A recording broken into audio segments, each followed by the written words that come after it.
Like medicine in general, AAAHC accreditation has its own lexicon.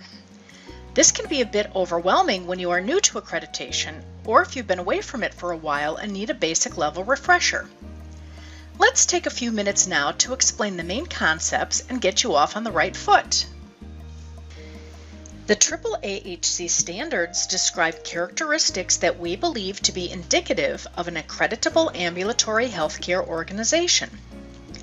Most AAAHC standards are written in general terms to allow an organization to meet them in the way that is compatible with its operations and is most conducive to high-quality patient care.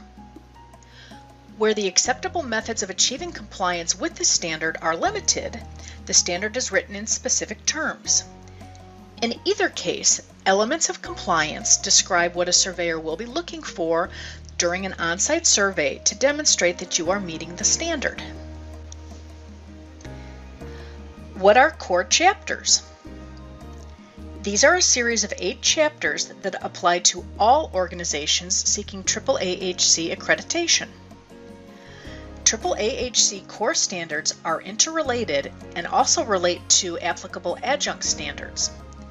These 8 chapters include patient rights and responsibilities, governance, administration, quality of care provided, quality management and improvement, clinical records and health information, infection prevention and control, and safety, facilities and environment.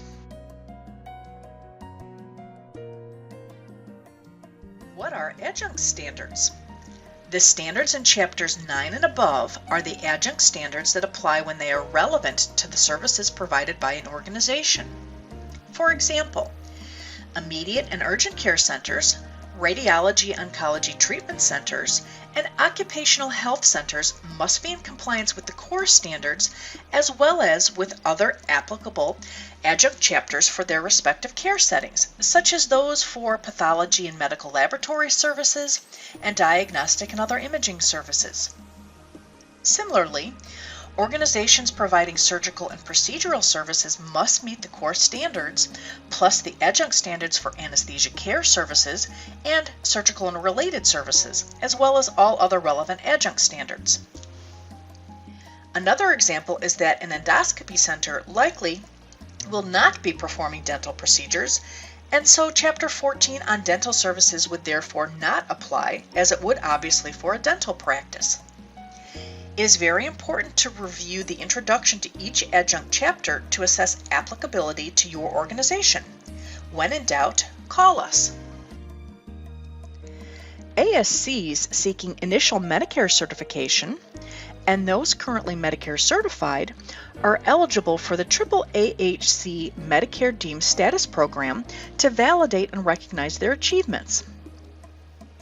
ASCs seeking initial Medicare certification may use the AAAHC Deemed Status Survey to demonstrate compliance with the Medicare conditions for coverage for ASCs and to receive a CMS certification number. AAAHC has a unique handbook specifically for Medicare Deemed Status surveys, which incorporates the CMS conditions for coverage. The Medicare Deemed Status Program integrates AAAHC standards with the requirements for the Medicare conditions for coverage. Applicants for the Medicare Deemed Status Survey should be prepared to demonstrate compliance with the requirements detailed in core chapters 1 through 8 and adjunct chapters 9 through 13, and demonstrate full compliance with all CMS conditions for coverage.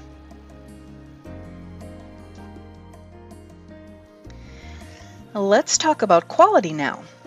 Quality improvement, also known as QI, CQI for continuous quality improvement, or QAPI for quality assurance and performance improvement, is ongoing evaluation and process improvement with the goal of improving outcomes, limiting or preventing potential problems, and identifying ways to fix the causes of problems or barriers to their improvement.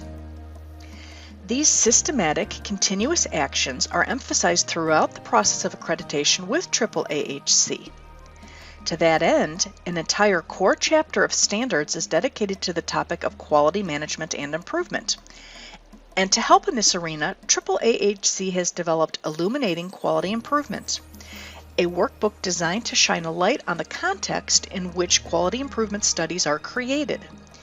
It helps you develop an understanding of how risk management, infection prevention, peer review, and other essential clinical and administrative programs are related to QI.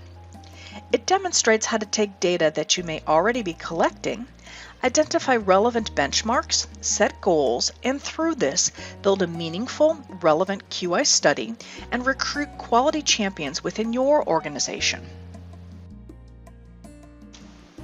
The AAAHC handbooks include a glossary under the Resource tab.